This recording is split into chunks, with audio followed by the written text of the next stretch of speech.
Assalamualaikum warahmatullahi wabarakatuh. Bismillahirrahmanirrahim.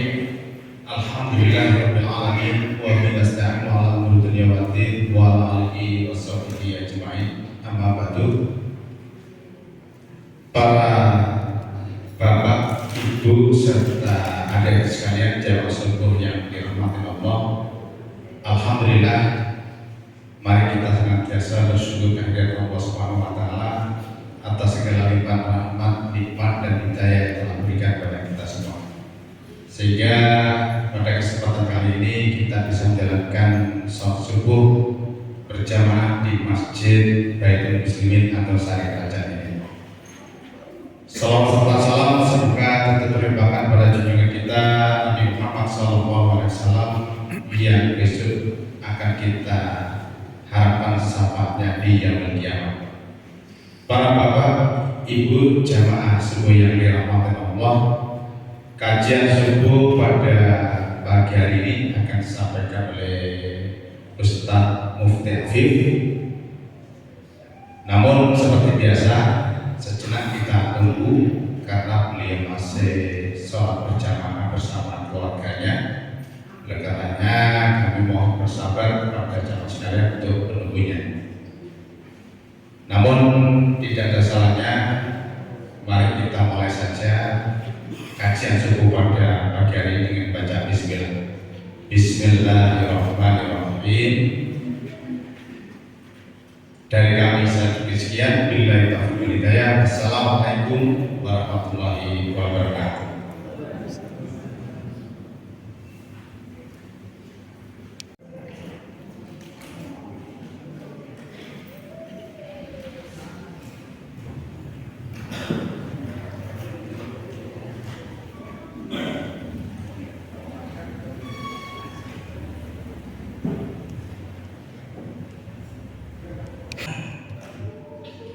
Bismillahirrahmanirrahim.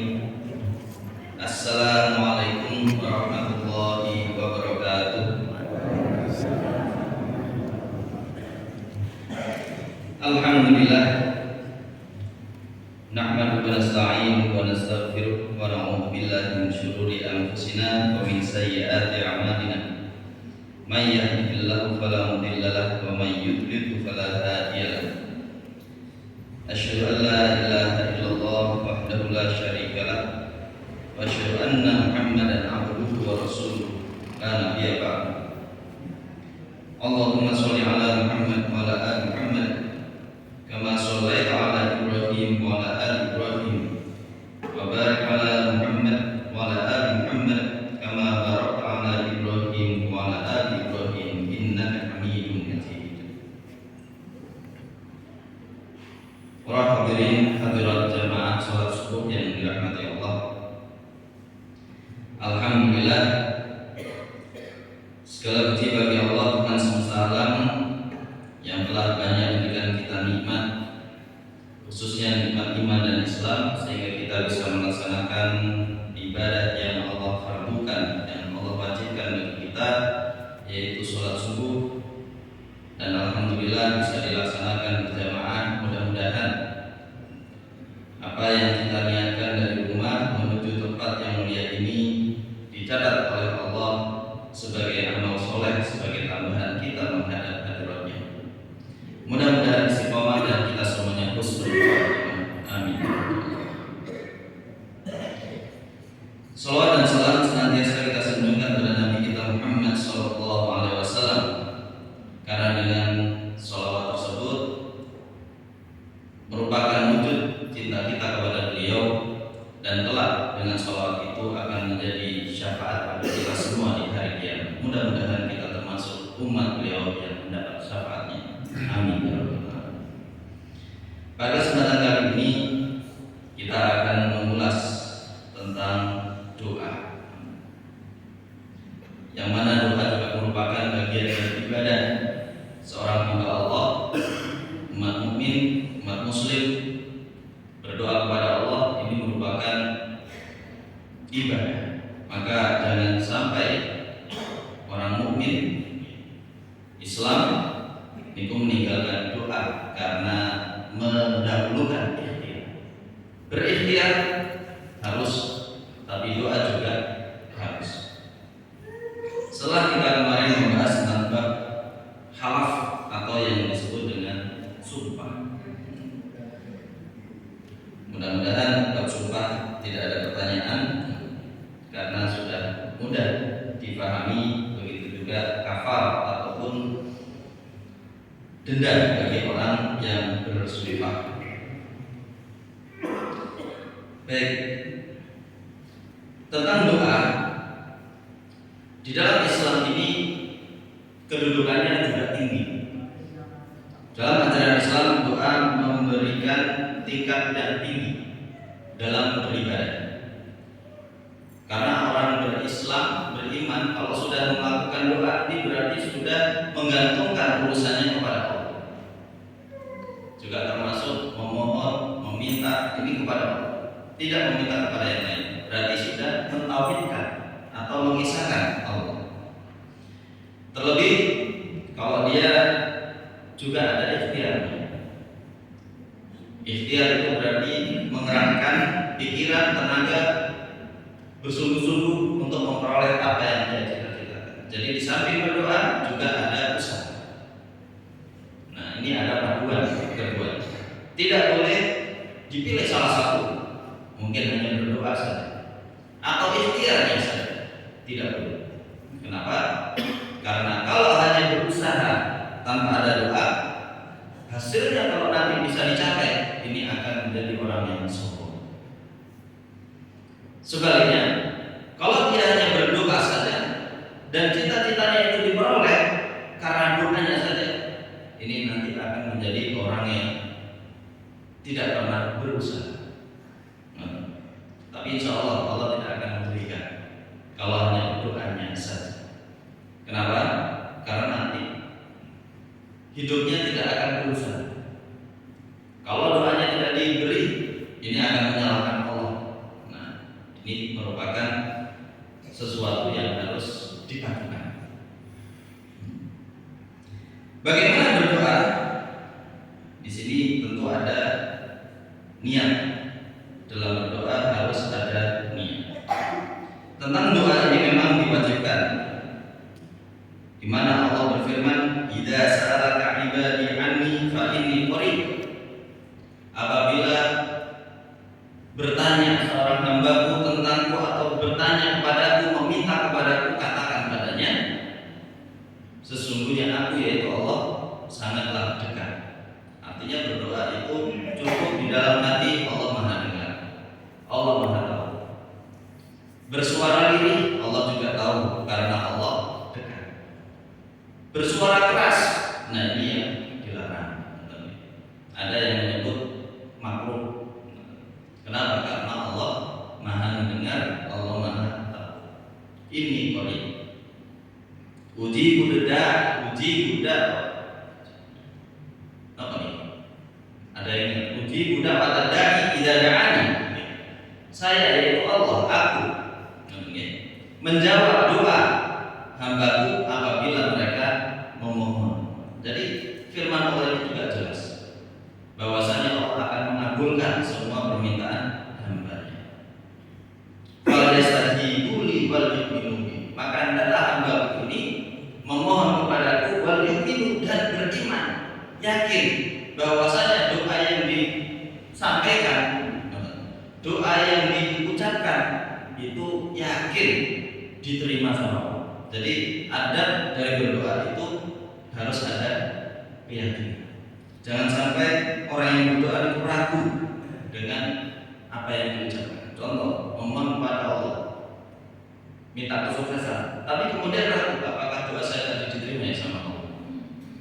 Apakah doa saya didengar ya sama Allah? Nah, seperti itu ragu. Ini tidak boleh. Jadi harus yakin doa yang kita sampaikan ini adalah diterima sama Allah dan pasti dikabulkan. Nah, misalnya ini adalah adab. Karena dengan keyakinan itu kita juga yakin bahwasanya Allah lah yang Maha mengabul doa. Baik para hadirin hadirat yang dirahmati Allah, ada berdoa. Yang pertama adalah niat. Jadi niat Kita memohon kepada Allah, menggantungkan urusan kita kepada Allah, sukses ataupun tidak, itu semuanya adalah Allah yang memberikan. Kalau sukses berarti Allah sudah memberikan yang terbaik. Kalaupun tidak, itu juga yang terbaik. Bukan berarti kalau tidak dikabulkan, belum terkabulkan, itu berarti Allah nggak suka, Allah benci, tidak. Tapi justru Allah mungkin akan menggantikan dengan jauh yang lebih baik daripada yang kita minta. Jadi niat yang benar, kita gantungkan urusan hajat kita kepada Allah. Sampai kapan? Selama-lamanya. Kemudian ada kedua, memperbanyak doa. Perbanyak doa. Jangan sampai karena kita tahu bahwasanya Allah Maha mengetahui, Allah Maha mengerti isi hati kita, kemudian ya Allah Engkau yang Maha tahu. Insya Allah Engkau tahu isi hati saya. Amin. Betul. Jadi matur sholat, assalamualaikum, assalamualaikum, matur zikir, matur zikir, kemudian waktunya doa, sholawat, kemudian ya Allah Engkau Maha tahu isi hati saya. Amin. Sampaikan tahap demi tahap doa itu disampaikan. Doa yang disampaikan apa saja? Banyak. Pertama, berbuat baik kepada kedua orang tua. Jadi doa untuk orang tua. Kemudian doa untuk keluarga, sanak famili, saudara, saudara kandung, saudara karib, bisa kandung, bisa kemudian saudara tiri, bisa saudara sepupu, kemudian keluarga termasuk di dalamnya, kemudian kaum muslimin semua. Kalau ingin sih, kalau lebih dirinci lagi, ada anak yatim didoakan, fakir miskin didoakan, tetangga yang baik, yang dekat maupun yang jauh, kemudian teman sejauh. Nanti urutan-urutan berdoa. Yang paling pertama itu adalah orang tua. Kalau yang pertama untuk diri sendiri, monggo. Yang penting jangan lupa dengan berbuat baik kepada orang tua. Karena berdoa untuk kedua orang tua itu merupakan perbuatan yang mulia, perbuatan yang baik. Memperbanyak doa. Di dalam sabda Nabi Shallallahu Alaihi Wasallam yang diriwayatkan oleh Imam Ahmad, Inna doa huwal ibadah. Sesungguhnya doa adalah ibadah. Jadi kalau kita memperbanyak doa berarti kita memperbanyak ibadah. Ibadah itu menyembah Allah. Ibadah itu menyembah Allah. Jadi memperbanyak kita berdoa berarti memperbanyak pula kita menyembah Allah. Kemudian di dalam surat Al-Mu'min ini disebutkan ayat 60. Allah berfirman, "A'udzubillahi minasyaitonir rajim. Wa qala rabbukum ud'uuni astajib lakum." Allah berfirman, "Berdoalah kepadaku," yaitu kepada Allah, "niscaya aku," yaitu Allah, "kabulkan bagimu." Nah, jadi Allah juga sudah berfirman demikian. Innal ladzina yastakbiruna 'an ibadati sayadkhuluna jahannama dakhirin. Sesungguhnya orang-orang yang sombong tidak mau menyembahku atau tidak mau berdoa kepadaku, yaitu kepada Allah, akan aku masukkan mereka ke neraka jahanam dalam keadaan hina. Jadi berdoa itu dalam ayat ini wajib. Kalau tidak mau berdoa kepada Allah, tidak mau meminta kepada Allah, akan dimasukkan ke dalam neraka jahanam, yaitu neraka tempat yang hina. Kemudian di dalam hadis Nabi Shallallahu Alaihi Wasallam yang diriwayatkan oleh Imam Tirmidzi dan Al-Hakim, Imam Hakim, disampaikan yang artinya hadis ini, doa itu bermanfaat bagi apa-apa yang sudah terjadi ataupun yang belum terjadi. Jadi doa itu bisa berupa doa yang sudah terjadi ataupun yang belum terjadi. Maka dari itu hendaklah kalian banyak-banyak berdoa, wahai hamba Allah.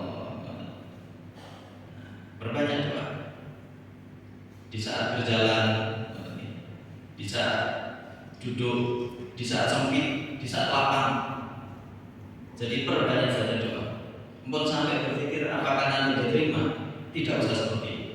Hilangkan yang membisikkan ke dalam diri kita ini, telinga kita, hati kita, apakah diterima atau tidak, itu setan. Setan yang membuat kita ragu sehingga kita meninggalkan ibadah atau meninggalkan doa.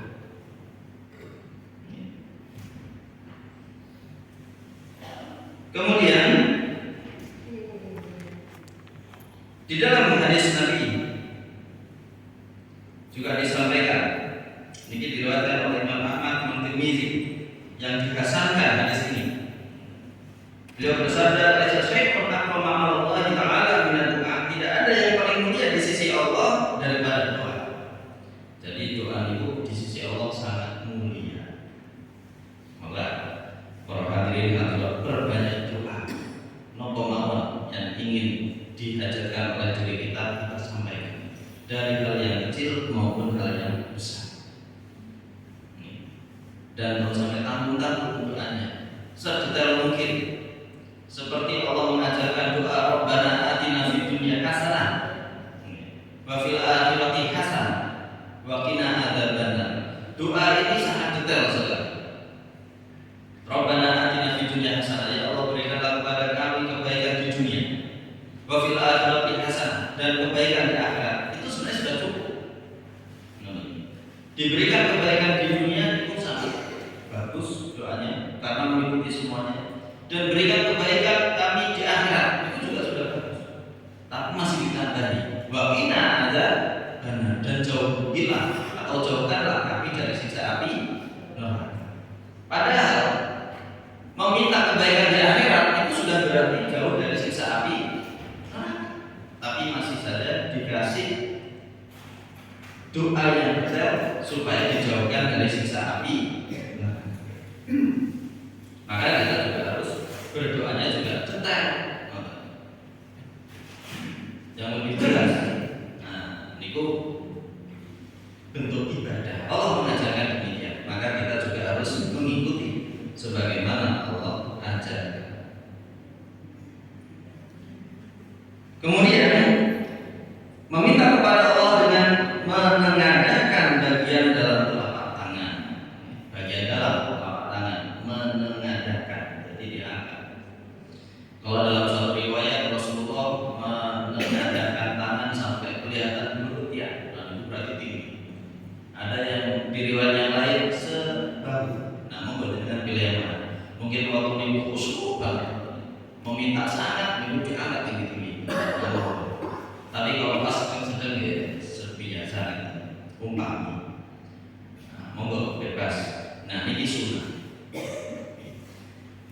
Di dalam hadis Nabi, niki diriwayatkan oleh Imam Abu Dawud, beliau bersabda, "Idza sa'altumullah ta'ala fas'aluhu bi butuniha akufikum wa la tas'aluhu bi dhuhuriha." Jika meminta kepada Allah, maka mintalah dengan menengadahkan bagian dalam telapak tangan. Janganlah kamu memintanya dengan menengadahkan punggung telapak tangan. Jadi kalau memohon kepada Allah, kita buka telapak tangan ini menuju ke atas. Tapi kadang-kadang kita melihat kok ada yang doanya ditutup. Mungkin ibu atau bapak pernah melihat.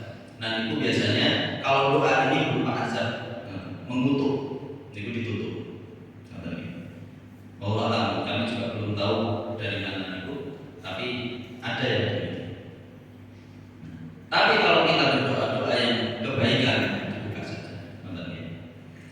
Baik. Kemudian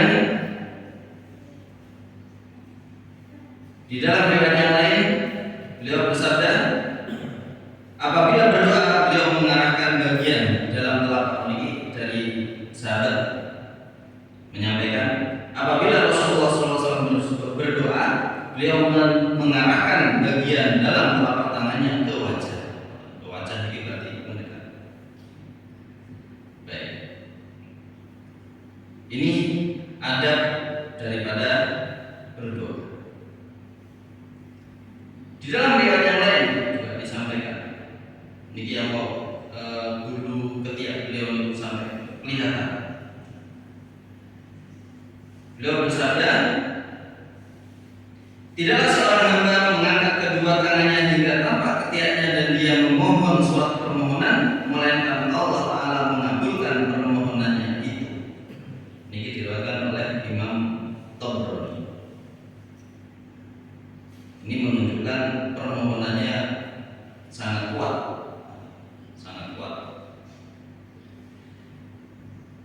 Berikutnya, dalam berdoa ada tahapan. Tahapan pertama adalah mengucapkan hamdalah, alhamdulillah, atau puji-pujian. Nah, ini sering juga kita lakukan. Biasanya kita berdoa juga mengawali dengan puji-pujian, seperti tasbih, tahmid, tahlil, takbir. Nah, itu kan sebelum masuk ke doa, setelah sholat, pertama kita istighfar dulu, baru kemudian memuji Allah. Nah, hendaknya memang seperti itu. Layaknya kita mau meminta proposal kepada orang lain, kita puji dulu. Jenengan itu gandeng, jenengan itu saya, boleh buatan keluar pinjam ya terlalu. Nah, jadi ada adab. Ya, sebelum kita menyampaikan hajat kita puji. Begitu juga kepada Allah kita puji. Dengan mengucapkan alhamdulillah, dengan mengucapkan atau dengan membaca Al-Fatihah, karena di situ ada pujian juga. Kemudian ada juga mentauhidkan Allah, baca Al-Fatihah dulu. Makanya kadang ada yang mau mengawali doa dengan membaca Al-Fatihah. Kemudian di dalam hadis Nabi Shallallahu Alaihi Wasallam ini juga disampaikan, idza shalla ahadukum falyabda bi tahmidi rabbih azza wa jalla. Jika salah seorang dari kalian berdoa, maka hendaklah ia memulainya dengan mengucap hamdalah serta puja dan puji kepadanya, yaitu Allah Taala. Wa sanai alaihi, lalu bersalawat padanya. Summal yusolli ala nabi, kemudian bersalawat pada Nabi Sallallahu Alaihi Wasallam. Summal yad'u ba'du bima syaa. Setelah bersalawat kepada Nabi, barulah ia meminta kepada Allah apapun yang ia inginkan. Nah, karena kalau berdoa tidak diiringi dengan salawat, maka niku disebut orang yang terburu-buru. Di dalam hadis Nabi disampaikan berdoa. Siapa yang berdoa setelah menyampaikan tahmid, memuji-muji Allah, lalu tidak ada sholawat di dalamnya, beliau bersabda, itulah orang yang terburu-buru. Jadi sholawat ini juga merupakan adab, rukun daripada berdoa. Ada sholawatnya. Syukur dengan perbanyak sholawat, di tengah sholawat itu lalu berdoa. Insya Allah terkabul. Kemudian tentang sholawat ini juga disampaikan, beliau bersabda, semua doa terhalang hingga diucapkan sholawat kepada Nabi Sallallahu Alaihi Wasallam. Ini diriwayatkan oleh Imam Ad-Dailami dari Ali radhiyallahu anhu. Kullu du'ain mahjubun hatta yusolli ala Nabi Sallallahu Alaihi Wasallam. Jadi setiap doa itu tidak bisa nyampe kepada Allah kalau tidak diucapkan sholawat atas Nabi Sallallahu Alaihi Wasallam. Kemudian bersungguh-sungguh dalam meminta. Ini yang kami sampaikan tadi, sedikit disinggung, jangan ragu. Jadi meminta kepada Allah dalam hal doa ini sungguh-sungguh. Seperti yang bagaimana doa yang ragu atau tidak sungguh-sungguh. Ini di dalam hadis Nabi juga disampaikan. Contohnya diriwayatkan oleh Imam Bukhari dan Imam Muslim. La yaqulanna ahadukum Allahumma firli in syi'ta. Janganlah salah seorang di antara kalian berdoa kepada Allah dengan kata-kata seperti, ya Allah, ampunilah aku jika Engkau berkenan. Betul salah. Jadi kalau mau berdoa sungguh-sungguh betul-betul, ya Allah ampunilah saya, ampuni. Mohon sampai kalau Engkau berkenan. Nah, nanti Allah juga menjawab, yang penting enggak jadi. Kan repot. Atau kemudian, ya Allah berilah aku rahmat jika Engkau mau. Ini juga tidak perlu. Ya Allah berilah aku rezeki jika Engkau mau. Benar salah. Jadi harus kita mohon betul-betul, karena berdoa ini adalah menggantungkan urusan kita kepada Allah. Baik, apalagi kemudian kalau dengan berkenannya Allah kami boten memaksa. Nanti boten ansal. Ini kan pada manusia. Jadi betul-betul mewujudkan rasa kita iba, memohon, mewujudkan rasa belas kasih kepada Allah untuk diri sendiri. Ya Allah, kasihan saya nggak mampu, saya ini orang yang lemah, tolong ya seperti itu. Baik, jadi jangan sampai menunjukkan diri ini adalah makhluk yang kuat, yang bisa segalanya, sedangkan meminta kepada Allah hanya sebagai sambilan atau iseng, tidak boleh. Jadi harus sungguh-sungguh. Di dalam berdoa harus menghadirkan hati. Kalau bukan menghadirkan hati atau menghadirkan akal, mungkin nanti akan doanya tidak sungguh-sungguh. Menurut logika orang ini sehat, menurut logika orang ini kuat, tahan banting, nggak pernah nangis, kemudian berdoa sehat, nggak pernah nangis, kok masa berdoa nangis kan malu. Nah ini kan akal. Akhirnya tidak bisa menangis, tidak bisa sungguh-sungguh dalam berdoa. Maka dalam berdoa hanya menghadirkan hati. Di dalam sabda Nabi Shallallahu Alaihi Wasallam yang diriwayatkan oleh Imam Tirmizi dan Imam Hakim, beliau bersabda, "Udah Allah Taala wa antum muqinuna bil ijabah." Jadi berdoalah kepada Allah sementara kalian yakin doa itu akan dikabulkan. Harus yakin. Wa'lamu anna Allah la yastajibu du'aan min qalbin ghafilin lahin. Ketahuilah sesungguhnya Allah tidak akan mengabulkan doa dari hati yang lalai dan lengah. Hati yang lalai dan lengah itu bagaimana? Hatinya yang tidak dihadirkan pada waktu berdoa. Jadi hati itu juga dihadirkan dalam berdoa. Sungguh-sungguh. Ketika kita mengucapkan Allahu Akbar, hati dan pikiran kita itu mengatakan, ya Allah, saya ini lemah, saya ini orang hamba Engkau yang gak mampu apa-apa. Hanya Engkau yang maha agung, hanya Engkau yang maha besar, Engkau yang maha kuasa semuanya. Allahu Akbar. Itu hati harus dihadirkan. Subhanallah, ketika kita memuji Allah, maha suci Allah, hadirkan kita ini hina, kotor, banyak sekali dosa, banyak sekali khianat, banyak sekali kehinaan. Hanya Allah yang maha suci, hanya Allah yang bersih, hanya Allah yang bisa membersihkan. Itu yang kita hadirkan. Dengan seperti itu, ketika kita meminta berikutnya, menjadi yakin kita butuh apa-apa dari Allah. Kemudian masih membahas tentang keyakinan bahwasanya doa itu dikabulkan. Di dalam hadis ini disebutkan, "Udah Allah wa antum muqinuna bil ijabah." Berdoalah kepada Allah dengan keyakinan akan dikabulkan. Jadi ini penting sekali. Setelah kita memuji Allah, mengagungkan asmanya, kemudian bersolawat. Bersolawat itu berarti berdoa untuk Nabi. Rasulullah juga kita doakan. Kalau seluruh hari-hari kita gunakan untuk berdoa kepada Rasulullah, niscaya urusan-urusan kita ini akan penuhi sama Allah. Pernah ada seorang sahabat bertanya, ya Rasulullah, berapa banyak saya berdoa untuk apakah seperempat hari? Beliau menjawab, itu banyak, tapi lebih banyak dari itu lebih baik.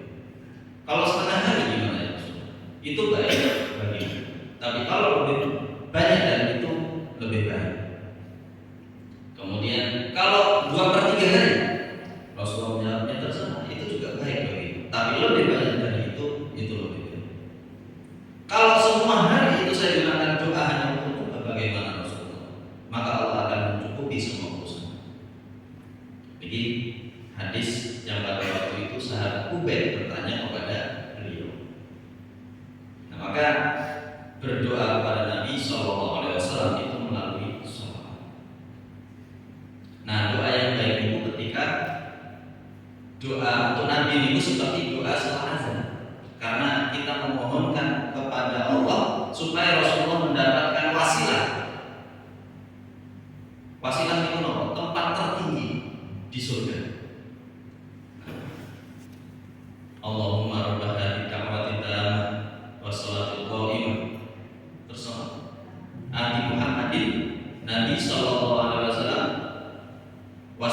darajat fadil. Nah, kita meminta kepada Allah supaya Nabi kita mendapatkan tempat wasilah. Wasilah itu tempat tertinggi, tempat termulia di akhirat, di surga, dan derajat yang paling mulia. Meskipun Rasul mendapatkan itu, tapi kita harus mendoakan. Ini berarti cinta kepada Rasul. Jadi ketika kita berdoa pun untuk Nabi Sallallahu Alaihi Wasallam, kita harus yakin doa itu dikabulkan. Baru kita meminta untuk diri kita. Kemudian di dalam berdoa tidak boleh berdoa yang memutus, isi doanya adalah memutus tali silaturahim, atau doa yang isinya untuk kemaksiatan. Tidak boleh. Di dalam hadis Nabi Sallallahu Alaihi Wasallam diriwayatkan oleh Imam Tirmidzi dan Imam Hakim dari Abu Hurairah, beliau bersabda, tidaklah seorang itu berdoa melainkan Allah mengabulkan apa yang dimintanya, atau Allah mencegah darinya keburukan yang setara dengan apa yang dimintanya, selama ia tidak meminta untuk sesuatu perbuatan dosa atau untuk memutuskan tali silaturahim. Jadi insya Allah semua doa itu akan dikabulkan. Namun kalau yang isinya kemaksiatan, mungkin bisa jadi diganti sama Allah dengan yang baik, bukan yang isinya kemaksiatan. Dan alhamdulillah kalau seandainya itu dikabulkan, wah bisa jadi jauh nanti dari rahmat Allah. Jadi sebaik-baik doa adalah doa yang untuk kebaikan bagi diri kita maupun orang. Nah, dilanjutkan tentang doa ini, tidak mendoakan keburukan atas diri sendiri, orang lain, atau anak, ataupun harta. Tidak boleh. Termasuk mendoakan kendaraan, itu buat nafsu. Di dalam bab jiwa, di dalam bab bertetangga, itu disebutkan hadis tentang 4 perkara yang menyebabkan kemuliaan, dan ada 4 perkara yang menyebabkan kerusakan, kebinasaan. Itu diriwayatkan oleh Imam Ahmad. Ada 4 perkara yang dapat mendatangkan kebahagiaan, yaitu wanita yang soleh. Yang kedua, tempat tinggal yang luas. Yang kedua, tempat tinggal yang luas. Kemudian yang ketiga, tetangga yang soleh atau tetangga yang baik. Kemudian yang keempat, kendaraan yang bagus. Niki yang bisa mendatangkan kebahagiaan. Nah, jadi kendaraan yang bagus itu penting. Supaya apa? Tidak mendoakan kendaraannya. Tapi kalau adanya itu ya bisa. Karena hadis ini juga dilanjutkan 4 perkara yang dapat mendatangkan kesengsaraan. Itu ada 4 perkara yang mendatangkan kesengsaraan. Pertama adalah wanita yang perangainya buruk. Wanita yang perangainya buruk. Kemudian tetangga yang buruk. Ini harus sabar nih kalau dalam kondisi seperti ini. Kemudian kendaraan yang buruk dan tempat tinggal yang sempit. Harus sadar kalau memang adanya ini. Tapi kalau bisa ganti, dengan punya harta, kendaraan yang buruk tadi diganti dengan yang lebih baik, supaya Anda tidak mendoakan yang jelek.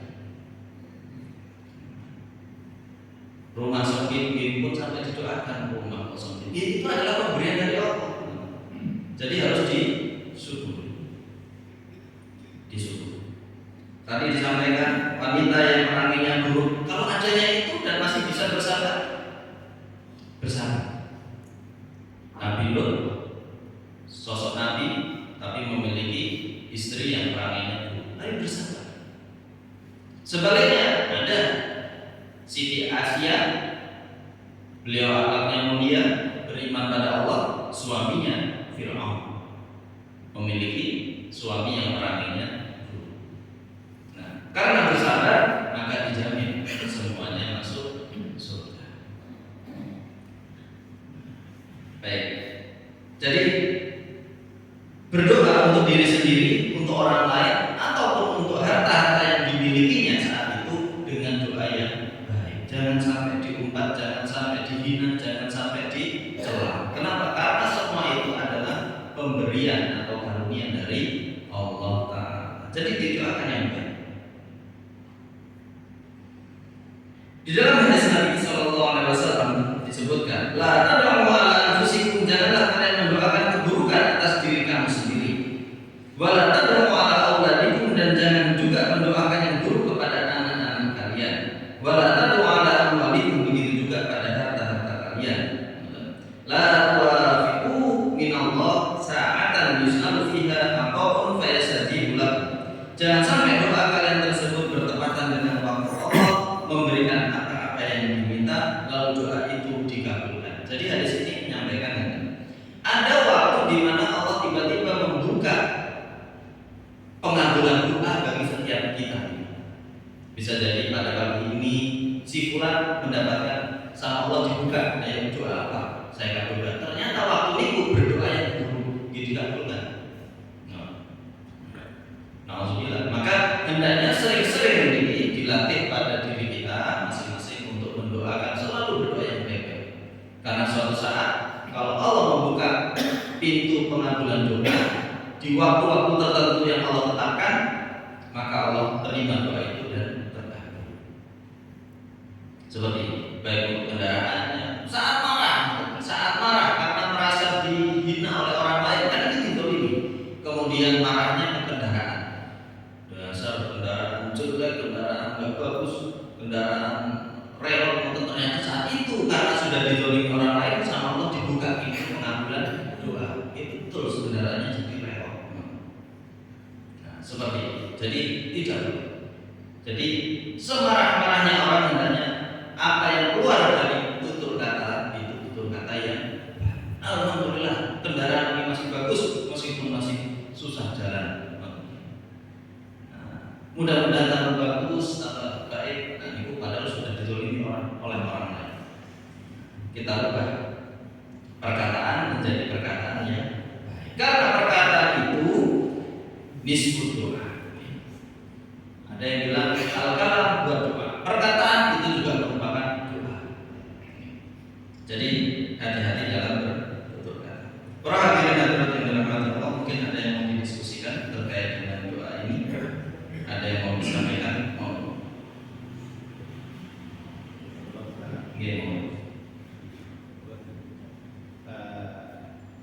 Apakah doa itu akan selalu dikabulkan oleh Allah? Berapa realitanya? Kadang-kadang orang lama sampai dia itu mengucap sholatnya luar biasa, puasanya, ibadah lainnya, tapi kadang-kadang ketika berdoa itu kok tidak berkabulkan. Satu. Kedua, ketika ada orang yang mendolimi kita atau berbuat jelek pada kita, apalagi terhadap masyarakat luas, yang contoh misalkan seorang koruptor lah, itu banyak orang yang dirugikan, dolimi. Bolehkah kita mendoakan yang tidak baik pada mereka, pada dia? Misalkan bongko, nyamani, bongko dan apa? Binasa. Terima kasih. Yang pertama, ada bagaimana ketika kita berdoa lama kok gak dikabul-kabulkan. Nah, apakah doa itu selalu terkabul? Kita harus yakin doa itu selalu terkabul dan Allah mendengar, pasti mengabulkan. Kita yakin itu. Karena disebutkan di dalam hadis Nabi Sallallahu Alaihi Wasallam diriwayatkan oleh Imam Bukhari dan Imam Muslim. Beliau bersabda, "Yustajabu li ahadikum ma lam yujal, ma lam yajal." Semua doa itu akan dikabulkan sama Allah selama engkau tidak terburu-buru. Beliau menyampaikan sabda ini ditambahkan, Yaqulu qad da'awtu falam yustajab li. Beliau menyampaikan, aku sudah berdoa namun kok tidak dikabulkan. Nah, ini disebut terburu-buru. Jadi beliau Rasulullah sudah menyampaikan doa seseorang itu pasti dikabulkan selama tidak terburu-buru. Jadi terus mau berdoa. Memang bentuk pengabulan doa ini bermacam-macam. Ada yang sesuai dengan yang kita minta. Minta juara 1 di sekolahan, di kelasnya, oh ternyata betul juara 1, ini sesuai. Ada yang ditunda, juara 1-nya nggak hari ini tapi tahun depan, karena baru naik sekarang, baru naik, kemudian kalau baru naik ternyata besoknya jadi bintang kelas. Nah, tapi kan tetap jadi juara 1 tapi ditunda, kemudian semakin mahir. Ada juga diganti dengan yang lain. Tidak juara 1 di kelas, tapi lama-lama diganti ternyata jadi presiden. Tetap dia menjadi orang nomor 1, diganti dengan yang lebih baik. Atau yang ketiga, yang keempat, belum terkabul di dunia, tapi terus bersabar meminta ampun kepada Allah, bukan meminta ampun, berdoa kepada Allah, meminta hajatnya. Nah, selama dia berdoa kan dapat ibadah.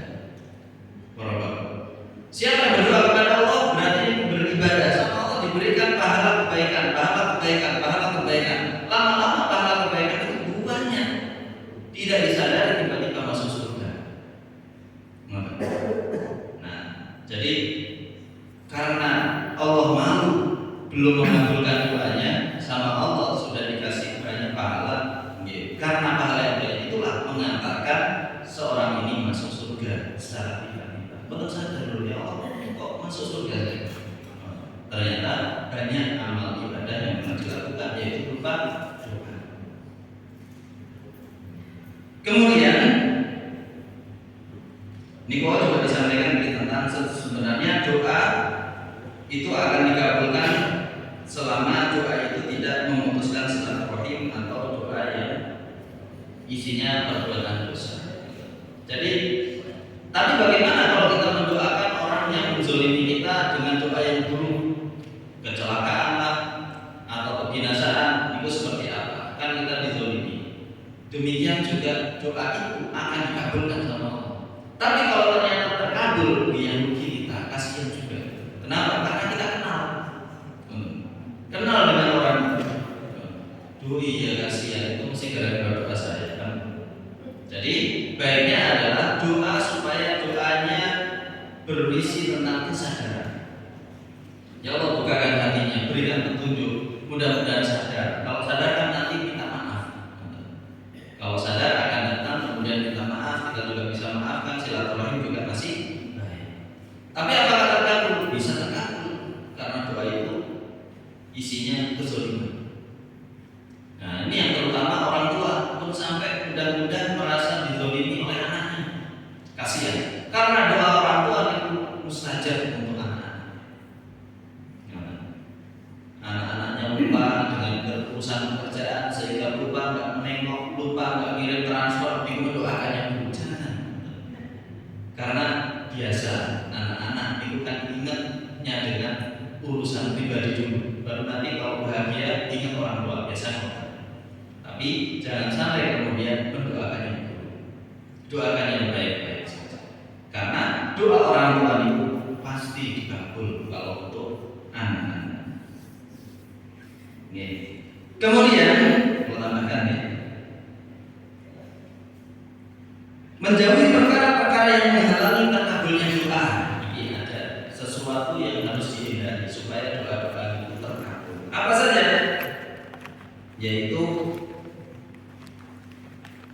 makan makanan yang haram, menggunakan pakaian-pakaian yang haram, jauhi segala perbuatan yang diharamkan Allah Ta'ala. Ini pernah ada suatu kisah. Jadi Rasulullah di tengah perjalanan melihat seorang pemuda yang berdoa kepada Allah dengan khusyuk doanya. Ya Rabb, ya Rabb, dia adalah pemuda yang melakukan perjalanan panjang, pakaiannya khusyuk, kemudian berdoa. Sama Rasulullah disinggung. Ini bagaimana doa orang itu terkabul, sementara pakaiannya pakaian yang diperoleh dari harta haram, makanannya makanan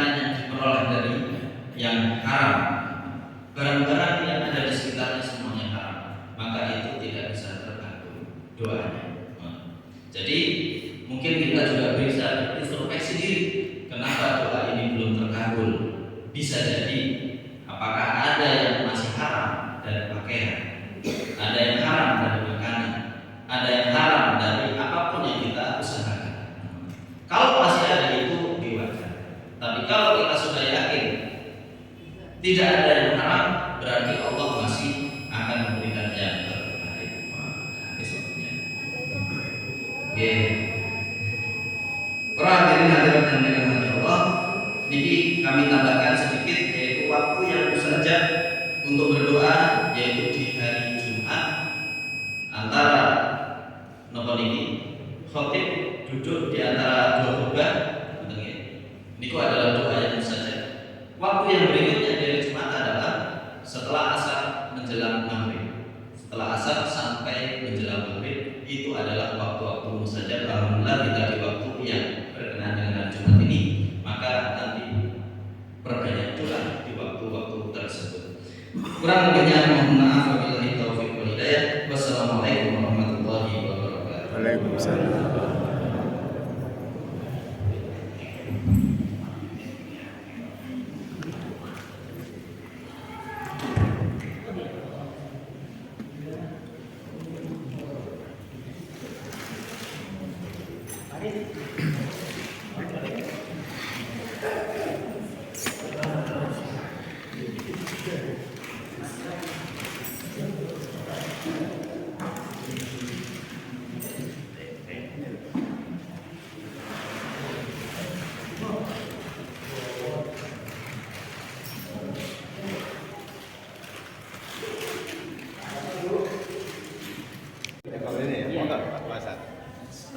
Waalaikumsalam Ustaz. Ustaz Afif. Putra Bapak Abdul Majid. Yang mengisi tadi ya, yang mengisi kajian subuh di Masjid Baitul Muslimin Antasari.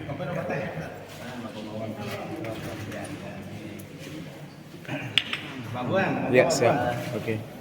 Ya, setelah acara ini ada mamiri snack.